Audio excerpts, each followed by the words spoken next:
Came up, that's all me. Stay true, that's all me. No help, that's all me. All me for real. Today, we're going to talk about some fears as I braid this little piece back up. And I've realized that I've kind of been learning a lot about myself in this little journey that I've been on with the cut from the same cloth ladies. And I don't, you know, a lot of times you learn things about yourself and you don't really know it. Like you see things and you recognize things about yourself, and you like it. You really have to take some time to sit back and kind of reflect on stuff, and then that's when things kind of start to come to you. But just to give you an example, so this week we were talking about fears. And so I was thinking about fears, and I was thinking about them on a very basic level, not really going too in depth and too deep within myself, just thinking about, right off the top of my head, things I'm scared of. Snakes, dead bodies, being cheated on, things like that. And so as we're talking on the group me and things like that, and we have some very, very deep conversations on group me. And a lot of the girls that are in this group are just like, so I admire all these girls. Some of them I've never even really met before.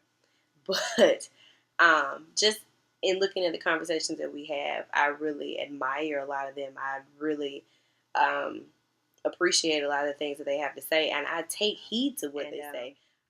To get back to what I was saying about, you know, the girls in the group with me, some of them have such like insightful things to say, and they're just so deep with their words. And then I feel like I come in and I'm just like, yeah, because, you know, when people judge you, you should just not worry about it. And I'm like, what? Like, somebody over here just dropped something like it could have been a line out the Bible, and here I come behind them talking about, yeah, well, he who throws the rock the hardest gets hit worse than, like, it's just stupid. But because I have a fear of being inadequate and not being good enough, but I don't know who I'm trying to be good enough for. I have a fear of, I guess I've always been, I don't want to sound conceited when I say this. I'm really not a conceited person, y'all. I'm really not. But I have always been the type of person to get what I want, and I have a certain persona that I think other people have of me. I think that other people look at me like, oh, that's Crystal Freeman. She's a girl that did this. She's like this all-American girl. I guess that's how I think that people think of me, how I want people to think of me. So with me having this perception in my mind of how other people perceive me, I'm very careful about things that I do and things that I say, especially like out in public, and or even things that I say to somebody in private that get out, because I don't want to be looked at as a certain way, and I don't want people to think of me as, you know, something other than what I feel like I am. But I don't ever want to be looked at as like a fool, and I don't ever want people to look at me like I'm stupid, or like I don't know. I have a very irrational fear of, I guess, what other people think of me.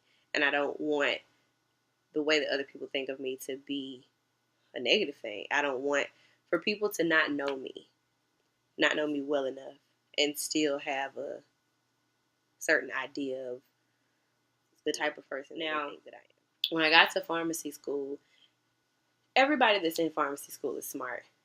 You have a few stragglers, but for the most part, everybody's smart. But I think a lot of people who aren't necessarily that confident come in like, oh God, I can't do this and I can't do that. And so me being the type of person that I am, this is where I feel like I have to step up and show my strength. Like if somebody else is saying, oh, well, I can't, girl, that math is something serious. I can't do that. And so now I kind of have to be the person to get up and be like, oh, well, I did pretty good in math when I was in undergrad. So we'll see how this goes. And, maybe I can help you. Maybe you can help me, whatever. But it was only once I got to pharmacy school that I found myself really struggling with academics and stuff like that. And I was just dumbfounded because I'd never really been in a situation where there were concepts that I just could not understand, like could not wrap my mind around why, why the heart beats this way or what the aorta does or where blood goes in the veins and the arteries and all of that stuff. Like I could not wrap my mind around certain things. And this was the first time that I really ever experienced this feeling of inadequacy, and I didn't know what to do with it.